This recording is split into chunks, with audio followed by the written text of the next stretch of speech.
The following video is a clip from the Geeks, the Multiverse podcast. We upload new episodes recapping and discussing news and rumours on the last day of every month. So, if you stick around and like what you see, maybe consider checking it out. So Superman!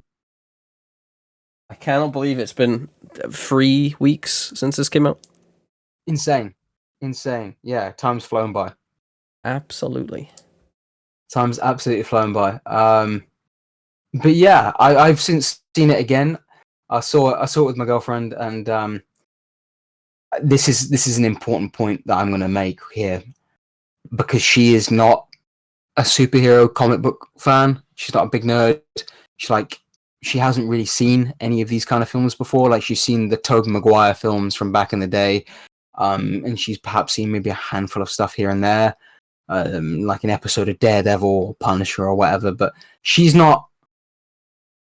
You don't like this? She's not that she doesn't like it. She's just not clued in. She hasn't seen much of it. And we watched Superman, and she was like, she tried to pretend that she liked it at the end. And I went, "You didn't like it, did you?" And she went, No, I like the dog." And I was like, The dog. Okay. And then we talked about it, and she was like, she basically explained to me that, like, she had massive whiplash watching this film. She was like, "I have no fucking clue what's going on."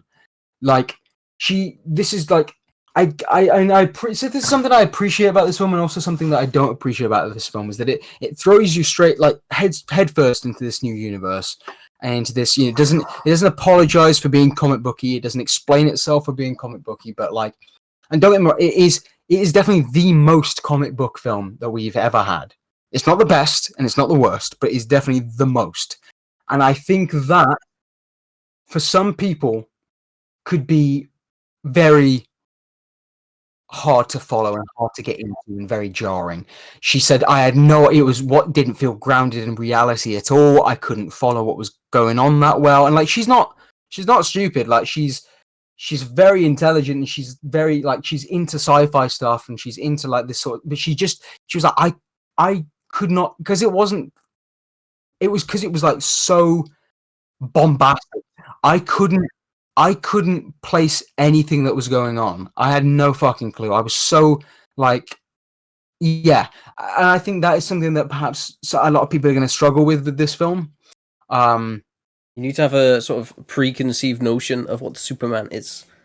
Like, not that it expects you to know about the, like, you don't have to have watched any other Superman film, but you need to have the notion that the general basis of what Superman is, because it skips the origin, which is what people have been asking for, because you don't need to see the starting story.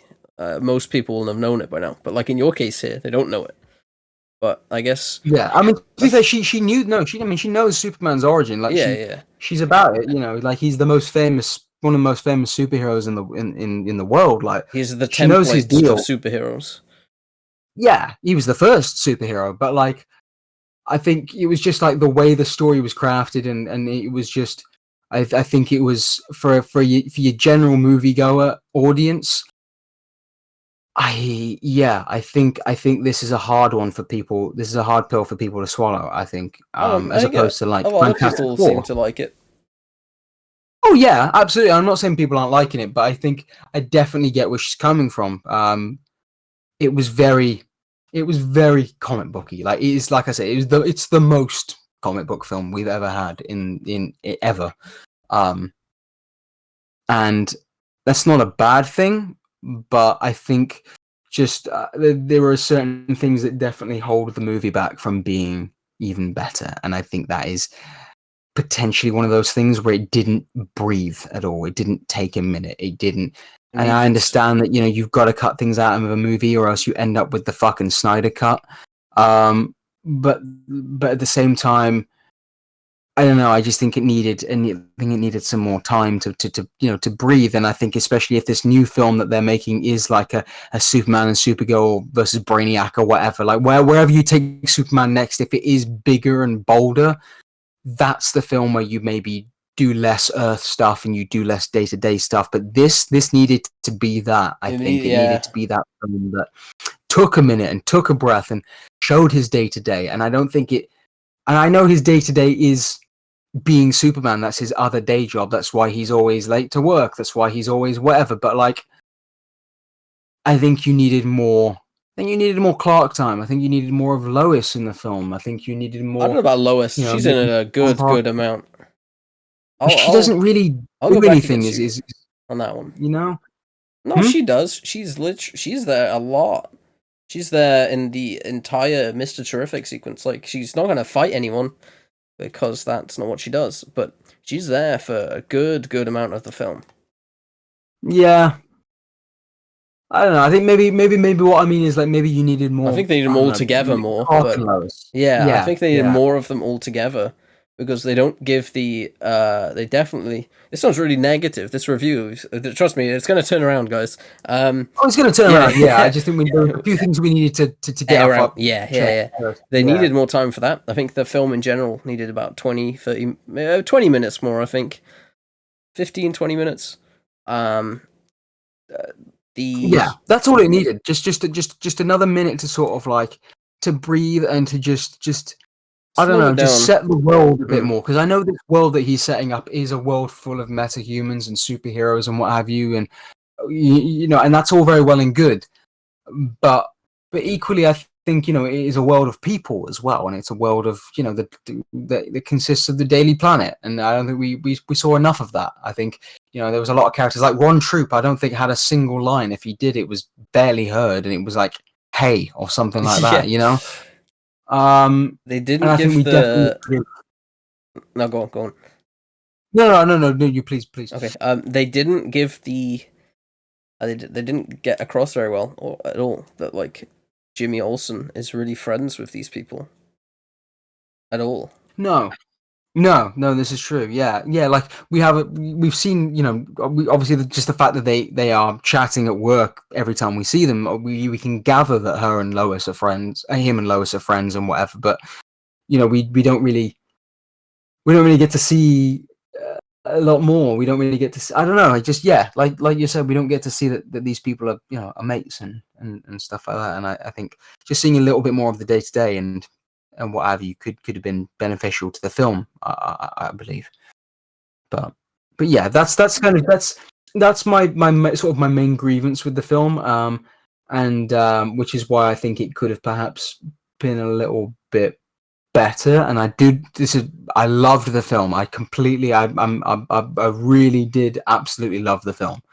And we'll get on to all the stuff we love about it in just a second, but I think it was important to maybe start off, especially because our non-spoiler review was mainly good stuff, and obviously because we'd just seen the film, recency bias and what have you. But like, I think it's important to maybe start off with like stuff that we perhaps think could have been improved upon, and then we can jump into glazing the film a bit more. But yeah, I mean, overall, brilliant film. I think, you know, all the cast did an incredible job. James did a fantastic job with you know, understanding these characters and, you know, really just knowing who Superman is and what he stands for and all these things that, you know, like you said, that, you know, the kindness that's seen as outdated in today's modern world. All of that was incredible. Do you want to get onto the big sort of like twist of the film that obviously we couldn't get into in our non-spoiler review? Yeah, I was gonna mention that. I don't care about it as much as other people do. Assuming we're talking about the same thing, we could be talking. Yeah. The fact that Superman kills Morin Park Kent halfway through the film. Sorry, no, I was talking about when he puts on Rick Flag's shirt and says, "Superman, what a joke." Oh, that bit, yeah. I mean, I understand why people didn't like that bit, but you know, I fucked with it.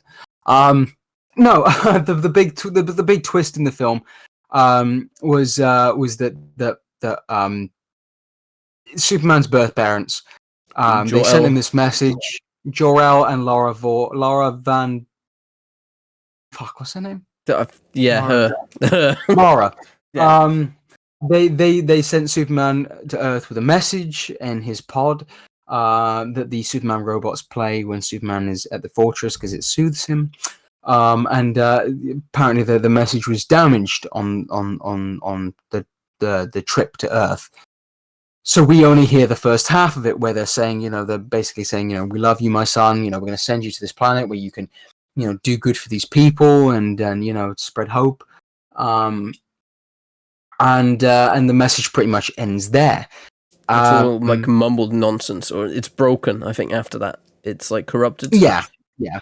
I mean, one thing real quick that I really did appreciate about the film is that they didn't speak English. They spoke Kryptonian, which is really cool. Something that they did recently in the My Adventures with Superman cartoon. My son. My son. My son. You're from the planet Krypton.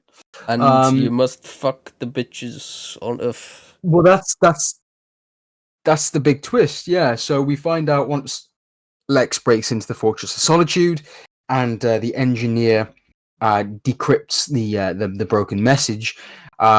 We find out, and he releases it to the public, and we find out alongside Superman that the other half of the message isn't in line with what we thought it would be. It wasn't more of the "I love you, we're gonna miss you, look after the people of Earth and do good." It was the people of Earth are weak, and you can lord over them, and you can take a lot of different women and make a lot of babies and repopulate Krypton and have a new create new Krypton on Earth and rule over said planet and that's quite the departure from the source material. And I think a lot of people who are perhaps more avid Superman readers than perhaps you or I are took a lot of issue with that. I believe Smallville did nearly the same twist. Yes, it did. It kind of did it, and then it backpedaled on it, and like the Batman did, or something. Yeah, kind of. Yeah. So yeah, it did something similar to that. I mean, I wouldn't be, and it actually explored quite a lot of that when Supergirl was introduced to the show. I'm pretty sure, and I wouldn't be surprised if perhaps we see a little bit more of that in the Supergirl movie. Perhaps, maybe, I don't know, or even just see the sort of the general vibe of the Kryptonians and Superman's uncle and whatever. But yeah, people took a lot of issue with this. I totally understand it. Like I would be, like, I'm a huge Nightwing fan, and I've been trying to think of like an equivalent of it, but I can't really off the top of my head. But like I get it if they just did a Nightwing movie and there was a big core fundamental change to the character's sort of origin and history and whatever, I would be kind of pissed off about it too. The reason I don't really care about it so much is that it works with the theme of the film. Yes, exactly. It literally, there's people. I don't want to ramble on too much and like get angry at what people are saying on the internet about it. But I will say in this case, where there are people saying like, "Oh, but he gets rid of all of his Kryptonian heritage. He doesn't care about Krypton. He's human." But no, he doesn't. He's still using everything Kryptonian. He's still wearing the suit with the crest of his family on it. And the ending is saying that it's not saying that he's rejecting his Kryptonian heritage. It's that he's changing the perception and his family crest, the perception of that and what it means for something good.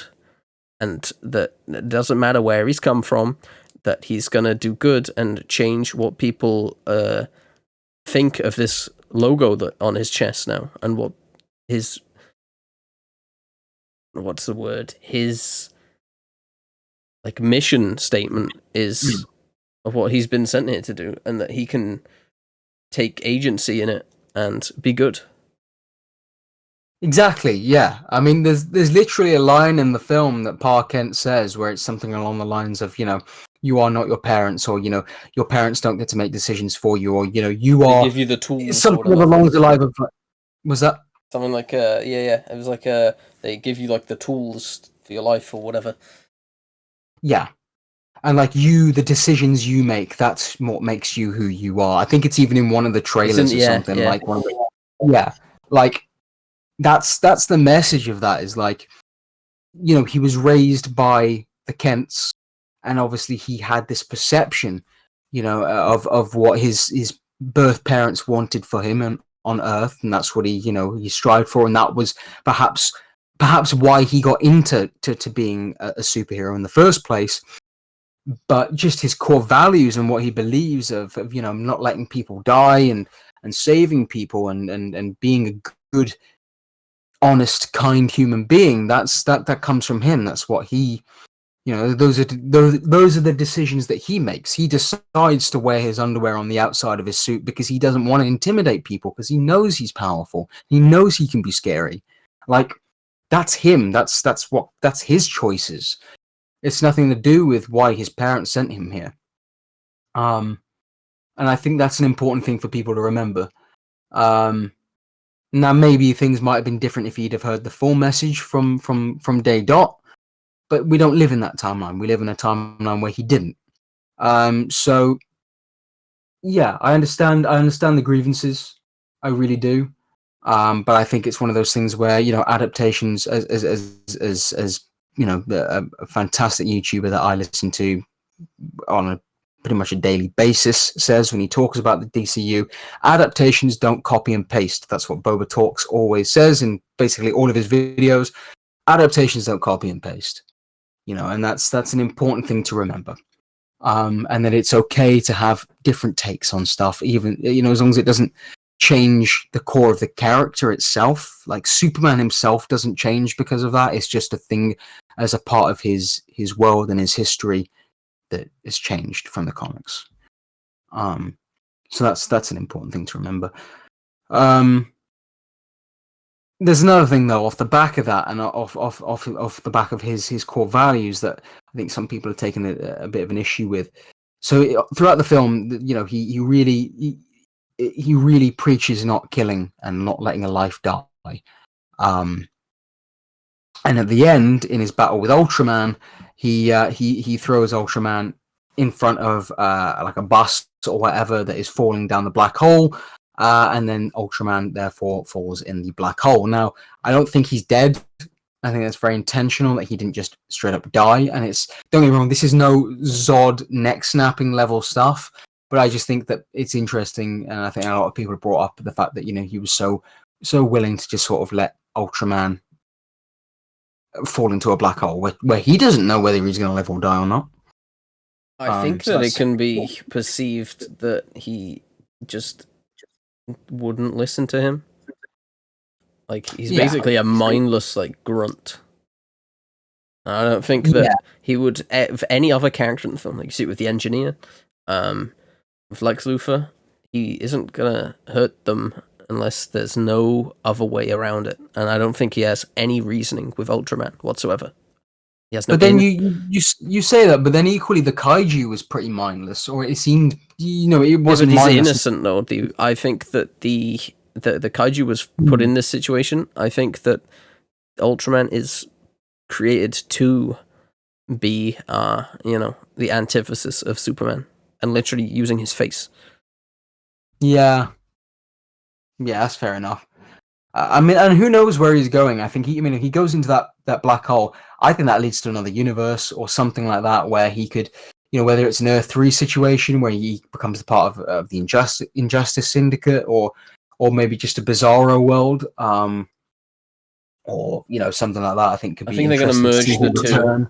I think they're going to merge those two. I said it in the video that I made recently about what's going to be probably the theories about what is next for the characters in Superman, and I said that they are probably, or in my mind, they're going to merge the Bizarro world and Crime Syndicate into one thing. Yeah, probably. Yeah, I would imagine. I would love to see him return as Bizarro. That would be really, really cool, and definitely something I can see happening for the character.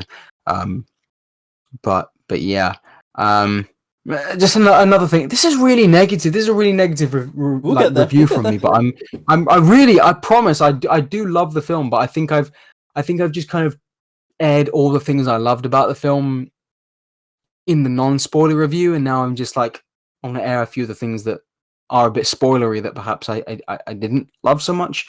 Um, there's a recurring joke of Crypto being a bit overzealous and a bit playful and a bit of a nuisance, and he sort of jumps on people a lot. The only time that I really didn't appreciate that was at the very end of the film when Lex is making his big speech, and Superman's just made his big speech, and then Lex is coming back with a rebuttal. And I think it would have been a nice moment to have either Lex finish his thought process or have one of or cut to the TV reporting, the news report that Luthor Corp was behind the Baravian War and stuff like that, and you could have one of the Luthor Corp workers be like, "Oh, Lex, you got," and he's like, "What?" And you're like, "You gotta look at this," and that's how he gets cut off. I don't think it was great that they cut him off during his big emotional speech with the dog attacking him for the 50th time in that movie, doing that same joke. I don't know. I think that's just a little thing for me where I thought perhaps just one too many, or just poorly placed. Well, he does it a lot. James Gunn does that a lot. He did it in Peacemaker as well, when he kills his dad and then Vigilante's yapping. Yeah. I noticed it a lot in Guardians 2 as well, stuff like that. Yeah, Drax does it a few times, or he does it. There's a big moment, I can't think of it exactly. Haven't seen it in a few years, but he does. Yeah, kind of thing Drax is calling Mantis ugly and stuff like that. Yeah, that kind of thing. It's always a great joke, but I think sometimes it's just one too many, perhaps. Just that I think you could have just done without that one.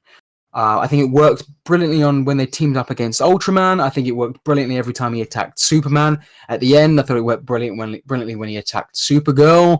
I just think that one too many. I think with that Lex speech at the end, I think it would have been nice to have let that sit a little bit more, let that sink in without undercutting it. I think it undercutted the moment ever so slightly. But yeah, I think that's me done on things I didn't like in the film. I think the rest is just it's just great. It's just so good. The music is great. It's actually really, really good. Bro, I've been listening to that soundtrack so often. It's crazy. The cinematography is a lot better than I thought it was gonna be. I think the people complaining about the wide camera stuff. I'm doing it again. I'm talking about people again. I like the cinematography. I don't like the bits of it zooming in on people's faces, or the wide camera being stuck right in front of their faces. I think it looks quite bad. I think it looks bad. I just think it it looks really I didn't mind that personally. There's times where it looks fine, but the one that they said they changed from the trailer, which they changed it, but they didn't change it in the way I thought they were going to do, where he had wonky eyes in the trailer because of obviously the camera being right in front of it. And they only changed the way he's looking. They didn't actually change the shot completely. That one looks still pretty bad, and I prefer the way the other Superman directors have done it than what I think Man of Steel does it really well. Yeah, Man of Steel does it really flying well. Scenes are good. Yeah, the flying in Man of Steel is really good. But I mean, the flying in this film is still really good. I think it's alright, but I think it has been executed better. But they tried something, and I like that. I appreciate that they're they were trying to do what Top Gun Maverick tried and did better, but it works obviously better with objects rather than people, because it's very easy to make people look stupid. Yes, absolutely. I mean, but otherwise, like you said, the cinematography is remarkable. I think the action sequences, the way they're shot, are just so dynamic. It's really enjoyable. It's really just it hits a nice spot in my brain when I watch it. It's really, really cool and dynamic. They've actually just recently revealed like a behind the scenes thing on some of the action sequences, and yeah, just even the way those are shot, it just God, so good, so good. And the color palette as well for the film, it's exactly what I've wanted for Superman for like the last fucking 15 years. It's a or lot 10 better years than the blue in the trailers looked. It was had that weird blue. That was just in the first trailer, though. Yeah, I think they changed it as the trailers were coming out. It was a lot nicer. Yeah, absolutely. The one thing that I wish was in the film is the day of the week cards. And I think that we should stop these directors listening to these test audiences and just make what they want to make. Yeah, I mean, I think it's important that they take things on board, but yeah, I really think that would have helped to, like what I was saying at the start of this review, of just help break things down a bit and help things be a bit more digestible in terms of, this is the passage of time that we're working with. Push the story along. Yeah, absolutely. They were awesome. And I think in the Suicide really Squad. nicely. It worked really nicely in the Suicide Squad, like that kind of thing. The title cards, yeah. And it was always done in really inventive ways. I don't know if that would have been the case in Superman. Probably not. You can tell where they were gonna be. I tried looking out for that on my second watch, and I kind of forgot. I forgot about it, and I couldn't really. The bit, I'll tell you a couple of them. The bit at the start where he crashes into the snow, and it's the big wide shot. I think that when the text, like the at the start where it tells you, like the text crawl kind of thing. I think that when that fades away, I think it was going to have at the very top, or like over the snow, like Monday or whatever. And then there's one, when he gets his ass beat by Ultraman, and he's like, well, he's capturing him when he like submits and gives up.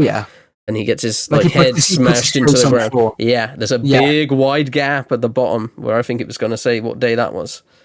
Oh yeah, that would be like a little smash cut. And it comes up. Yeah, when the building is toppling over, the giant building, and it's like a highway. I think that was going to have one there. That's a few of them. Oh, that tickles something in my brain. That's juicy. I like that. I would have really liked to have seen that in the film. There's something about it makes it feel a little bit more, I don't know, dynamic. It makes it feel more, I don't know. Yeah, I like that. That tickles my brain in a really nice way. Someone made a really good edit of it on Twitter. Like, it's exactly where I thought they were going to be. But there's also one where Superman is. It's when Clark Kent's walking through the the crowd of people, and he's trying to get to work. That's the one that I didn't really think about, but I guess I can kind of see it here. Yeah, I suppose so, because it probably would have been the next day, wouldn't it? Maybe? Oh no, no, not necessarily. Maybe because I think maybe he's rushing because he was just fighting the Hammer of Baravia, so maybe it was the same day. I don't know. Yeah, I'm not sure. But yeah, that was pretty groovy. You know what? Something I want to mention is just so cool. I mean, Lex Luthor in this film is just like a generational hater. Like, he's so good, so villainous, so despicable, and like. That point where he shoots that fucking guy, just that civilian, he's just like so nonchalant about it. Like, it's supposed to be this threatening game where he's like spinning the barrel and asking a question. Superman refuses. He spins the barrel. The second shot, he's like, "Oh, that's a lot quicker than I expected it was going to be. Oh well, let's get another guy." So fucking evil, man. So good. He didn't have some moral mission. He just fucking hated Superman. It's so great. Yeah. He's just a dick. Yeah. And I think that's incredible. He's very Trump coded, I think. You're right. Yeah. I think there's a lot of Trump things in there that I noticed. Interesting. I never really picked up on that, if we'd have, I can't I remember coming out of the film thinking that, and I'd need to watch it again to be able to pinpoint exactly, because it's been 3 weeks since I've seen it. But if we'd have made the this spoiler review when we did the non-spoiler one, I'd probably be able to tell you. Right. Yeah. I mean, there's a lot of things that people are calling this film woke for. It's not woke. It's not a political film, but it definitely has political elements in it. If being anti, like, killing people is woke, then I don't know what to tell you. Yeah. Then we really are. We've lost it. Yeah. The plot is gone. Exactly. You know what else is gone? Yeah. What's that? Clark's. Nearly. The one part of the film I thought was a bit weird. Was that Lois was gonna like break up with him? Oh yeah. The fact they were nearly gone. Unsure about. Yeah, I thought that was a bit odd. Unsure about each other. Because I think there was. It seemed very whirlwind. It's very. They hadn't been together for very long, but he was like cooking in a house or apartment. It was her apartment, wasn't it? Yeah. It was, yeah. She's gonna hit him with a baseball bat or something. Yeah, I mean, I don't know how he got in. I mean, obviously he's Superman, he can get in, but like, I don't know. Yeah. But like, I think that's okay to be cooking in your girlfriend's apartment 3 months in, probably. It was months. I was thinking it was weeks. It was months, wasn't it? Never no, mind. No, it's 3 months. Yeah. But yeah, I kind of like that though. It added a bit of stakes to like the personal stuff and like the human stuff, and like I think it was nice to kind of have like her not so sure about him because like she's like we're very different people. I mean, I'm surprised they didn't even mention General Sam Lane in this. Like I know he didn't appear, but like not even a mention. But then also she calls a guy in the military or like in the US government or whatever. Like for like to ask questions about like what's going on with Superman or whatever. I'm surprised. Yeah, I'm surprised Sam Lane wasn't in this film. That could have been him. They could have done that. Yeah, but they had Rick Flag, the replacement character of Rick Flag. Yeah, true. And the lady from the Suicide Squad, which I didn't pick up, it was her. I was like, is that? I recognize her. It was. It's the same lady that got arrested in the Suicide Squad. Yeah, because she hits Amanda Waller over the head with a broom. It wasn't with javelins. It was a broom, yeah, or something. Yeah. Yeah, he hit her with something, knocked her out. Anyway, yeah. What is Rick Flag's job? Cool old man. Cool. Okay. He's the leader of Argus, I think, because Amanda Waller. I don't know if he is at this point. I know he is in Peacemaker season 2. Nah, he is at this point because Amanda Waller's gone by now. She's gone after Peacemaker, or after Creature Commandos.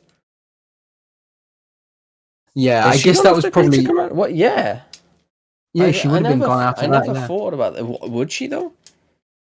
Well, I think what it probably would have been is like it probably wasn't an immediate firing after Leota outs her. But she's in Creature Commandos, and that's after Peacemaker, I believe. Yeah, but what I'm saying is there probably had to be some like investigations made, and while those investigations were being made, she had to go a bit more covert and a bit more off the books with Task Force M in Creature Commandos, and then by that point, the stuff was probably found out about her and confirmed, and then we've reached a decision. You're being let go. Yeah.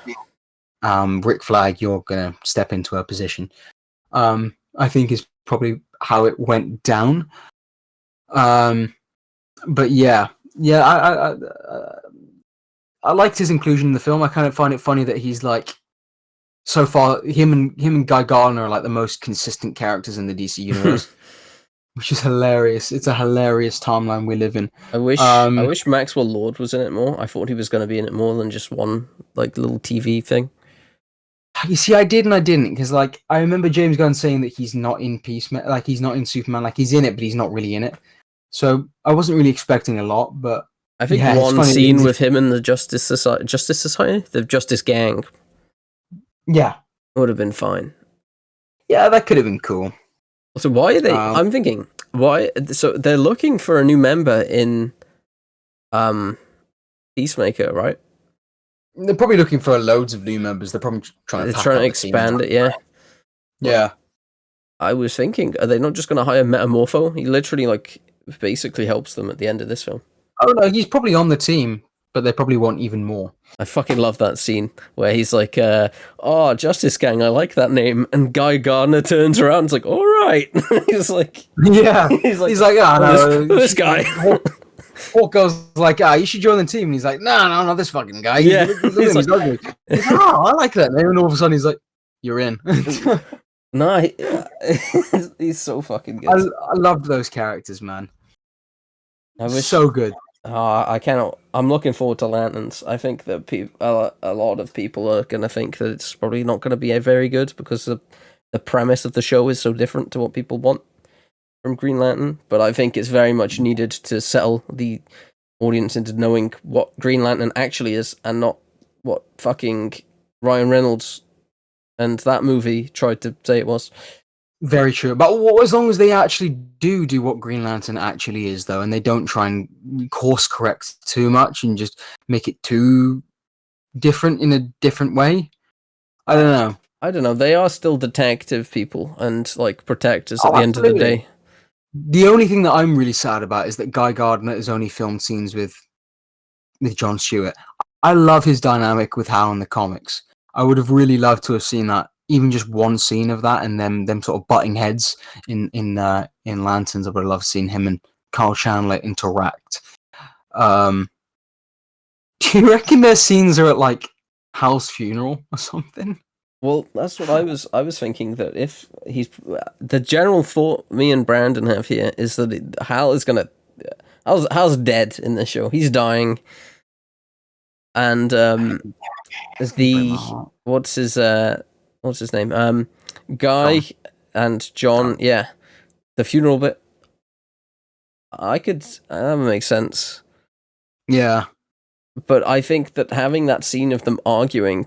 But then obviously he's at the funeral and he's already upset actually that he's dead now, would be a lot more powerful and better than like, oh, you gotta know that in the comics they don't, they don't always get along.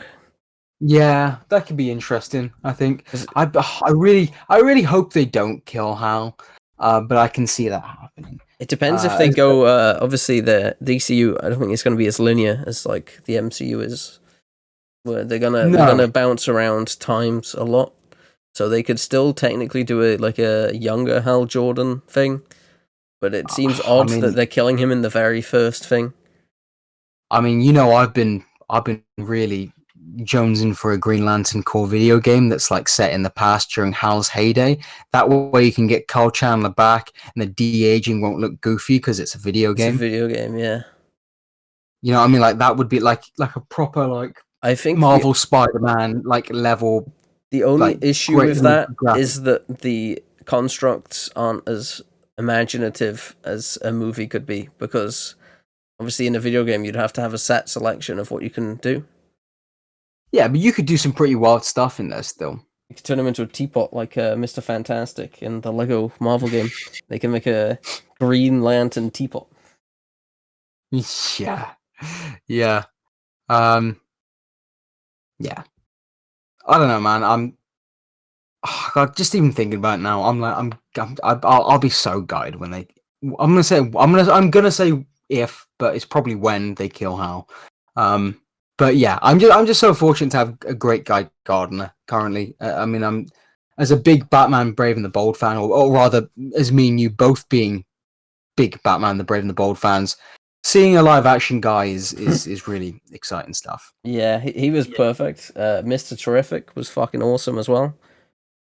Just aura farming at every chance. The all of the cast were pretty good. Jimmy Olsen was good. The little Girl, Metamorpho, everyone, Baby Joey, they were all swell. They were all really, really good. And I can't wait to see more of them. And I can't wait to see what's next for the DCU. But yeah, I think that wraps up what I have in my head to say at the minute. There's I'll probably end the recording and be like, fuck, I should have said that. But I think I'm done here. And we've been here a good while talking about this. It was just really good, and I hope that it's not too long before we see more of these characters, because they're all really great, and I'd like to see them all again. Absolutely. in So, Peacemaker Season 2, coming out in this month. Well, next month, but this month. Hell yeah. Thank you so much for watching. If you liked what you saw here today, then maybe consider subscribing to catch our other content as and when it releases.